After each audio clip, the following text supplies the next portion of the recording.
Hi hello dears, എല്ലാവർക്കും എജ്യുമേറ്റിൻ്റെ മറ്റൊരു ക്ലാസ്സിലേക്ക് സ്വാഗതം. ഇന്ന് നമ്മൾ എടുക്കുന്നത് 2ാം ക്ലാസ്സിലെ മക്കളുടെ മോഡൽ ക്വസ്റ്റ്യൻ പേപ്പർ ഡിസ്കഷനാണ് കേട്ടോ. ഇൻ്റഗ്രേഷനാണ്, ഉദ്ഗ്രഥനമാണ്. അപ്പോൾ വീഡിയോ ആദ്യമായിട്ട് കാണുന്ന കൂട്ടുകാരുണ്ടെങ്കിൽ ഒന്ന് സബ്സ്ക്രൈബ് ചെയ്ത് സപ്പോർട്ട് ചെയ്യണേ.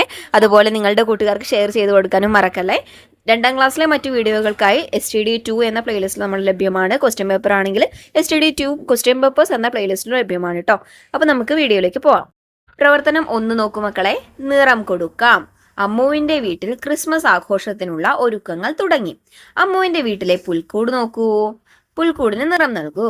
മക്കള് കണ്ടോ? പുൽക്കൂട് നല്ല ഭംഗിയുണ്ടല്ലേ. നല്ല ഭംഗിയുള്ളൊരു ചിത്രമാണ് തന്നിട്ടുള്ളത്. അപ്പൊ മക്കൾ എന്ത് ചെയ്യണം? ഓരോന്നിനും അതിനനുയോജ്യമായിട്ടുള്ള നിറങ്ങൾ കൊടുക്കണം കേട്ടോ. മരത്തിന് ഗ്രീൻ ആയിരിക്കും, പുല്ലിന് ഗ്രീൻ ആയിരിക്കും, പിന്നെ ആടിന് വൈറ്റ് ആയിരിക്കും, അല്ലെങ്കിൽ ബ്ലാക്കിലും ഉണ്ട് അല്ലേ ഷീപ്പ്. ഹോഴ്സ് ഉണ്ട് അവിടെ, ഹോഴ്സിന് ബ്രൗൺ ആയിരിക്കും. പിന്നെ ഉണ്ണിയേശുവിൻ്റെയും അമ്മയുടെയും ഒക്കെ വസ്ത്രത്തിന് നിങ്ങൾക്ക് ഇഷ്ടമുള്ള നിറം കൊടുത്ത് ഭംഗിയാക്കണം കേട്ടോ. അടുത്ത പ്രവർത്തനം നോക്കൂ. നാട്ടുകാഴ്ചകൾ കാണുന്നതിനിടയിൽ കുഞ്ഞുവാവ ഒരു വീട് പണി നടക്കുന്നത് കണ്ടു. വീട് നിർമ്മാണത്തിന്റെ വിവിധ ഘട്ടങ്ങൾ ക്രമപ്പെടുത്തി എഴുതുക. നമുക്കവിടെ ബ്രാക്കറ്റിൽ വീട് പണിയുടെ വിവിധ ഘട്ടങ്ങൾ തന്നിട്ടുണ്ട്. ചുമര് തേക്കുക, കല്ലു കെട്ടുക, തറ നിറയ്ക്കുക, മരപ്പണി, പെയിന്റിങ്, തറ കെട്ടുക. ഇതെന്താണ് പറയുന്നത്? ക്രമത്തിൽ എഴുതാനാണ് പറയുന്നത് കേട്ടോ. നമുക്ക് എഴുതി നോക്കാലോ. ആദ്യമായിട്ട് ഏതായിരിക്കും വരുന്നത്? തറ കെട്ടുക, പിന്നീട് തറ നിറയ്ക്കുക, കല്ലു കെട്ടുക, ചുമര് തേക്കുക, മരപ്പണി, പെയിന്റിങ്. ഈ ഓർഡറിലായിരിക്കും കേട്ടോ മക്കളെ ഉണ്ടാവുന്നത്. ഇനി അതിന് താഴെ നോക്കൊരു ക്വസ്റ്റ്യൻ. വീട് നിർമ്മാണവുമായി ബന്ധപ്പെട്ട ഒരു തൊഴിൽ എഴുതൂ. വീട് നിർമ്മാണവുമായി ബന്ധപ്പെട്ട് ഒരുപാട് തൊഴിലുകൾ ഉണ്ടല്ലേ. കല്ലുപണി എന്ന് എഴുതാം, അല്ലെങ്കിൽ പെയിന്റിങ് എന്ന് എഴുതാം, മരപ്പണി എന്ന് എഴുതാം അല്ലേ. നിങ്ങൾക്ക് ഇഷ്ടമുള്ള ഒരു തൊഴിൽ എഴുതാം കേട്ടോ. അടുത്ത പ്രവർത്തനം എന്താണെന്ന് നോക്കൂ. പിറന്നാളിന് കുഞ്ഞനായക്ക് കുട്ടനുറുമ്പൊരു പുസ്തകം സമ്മാനമായി നൽകി. കിട്ടിയ പുസ്തകത്തിലെ ഒരു പേജ് നോക്കൂ. എന്താ മക്കളെ ആ പേജിലുള്ളത്? ഒരുപാട് വാഹനങ്ങളാണല്ലേ ഉള്ളത്. ഇന്ധനം വേണ്ടാത്ത വാഹനങ്ങൾക്ക് വട്ടം വരയ്ക്കാനാണ് നമ്മളോട് പറയുന്നത്. നമ്മൾ വരച്ച് നോക്കാലോ. എന്തിനൊക്കെ ഇന്ധനം വേണ്ടാത്ത? തോണിക്ക് വേണ്ട, കാളവണ്ടിക്ക് വേണ്ട, സൈക്കിളിന് വേണ്ട, ഉന്തുവണ്ടിക്ക് വേണ്ട അല്ലേ.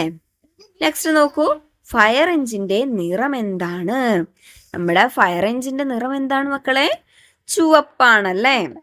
രോഗികളെയും അപകടത്തിൽപ്പെട്ടവരെയും ആശുപത്രിയിൽ എത്തിക്കുന്നതിന് പ്രത്യേക സൗകര്യങ്ങളോട് കൂടിയ വാഹനം ഏതാണ്? ഏതാണ് മക്കളെ രോഗികളെ അപകടത്തിൽപ്പെട്ടവരെയും ഹോസ്പിറ്റലിൽ എത്തിക്കുന്ന വാഹനം? ആംബുലൻസ് ആണല്ലേ. ഇനി എന്താ മക്കളെ അടുത്ത പ്രവർത്തനം? നോക്കൂ. നാട്ടിലെ കാഴ്ചകൾ കണ്ടതിനു ശേഷം പട്ടണത്തിലെത്തിയ കുഞ്ഞു വീട് സിഗ്നൽ വെളിച്ചം കണ്ടു. അതിനു മുമ്പിൽ വാഹനങ്ങൾ നിരനിരയായി നിൽക്കുന്നു. സിഗ്നൽ വെളിച്ചങ്ങൾ നൽകുന്ന സൂചനകൾ എന്തെല്ലാം? നമ്മൾ പഠിച്ചിട്ടുണ്ടല്ലേ എന്തെല്ലാം സൂചനകളാണ് നൽകുന്നതെന്ന്. ചുവപ്പ് വാഹനങ്ങൾ നിർത്തുവാൻ, മഞ്ഞ വാഹനങ്ങൾ തയ്യാറെടുക്കുവാൻ, പച്ച വാഹനങ്ങൾക്ക് മുൻപോട്ടേക്ക് പോവാം അല്ലേ. റോഡിന് കുറുകെയുള്ള വെളുത്ത വരകൾ എന്താണ് എന്നാണ് അടുത്ത ക്വസ്റ്റ്യൻ.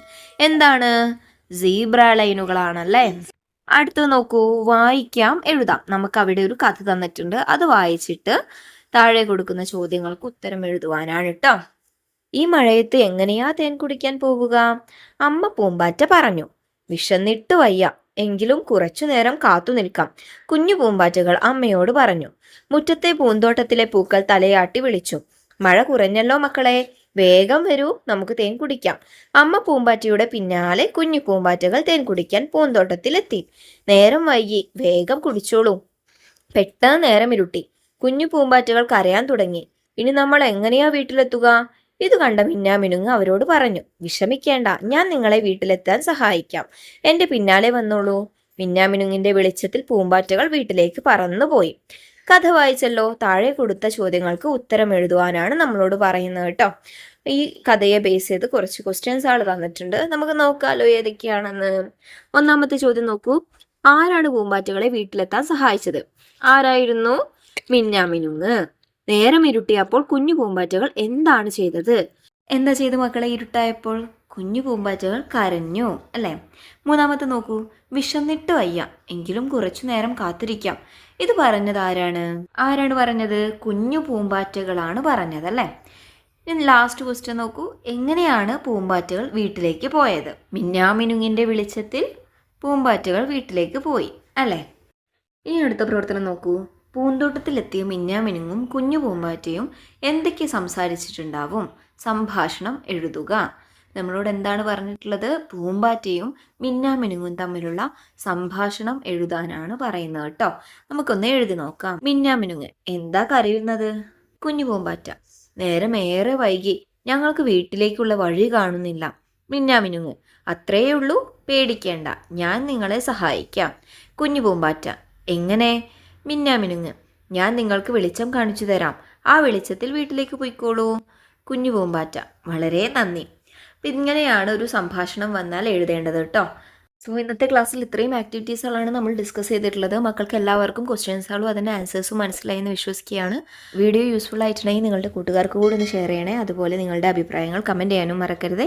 മറ്റൊരു വീഡിയോയുമായി വീണ്ടും കാണാം. താങ്ക്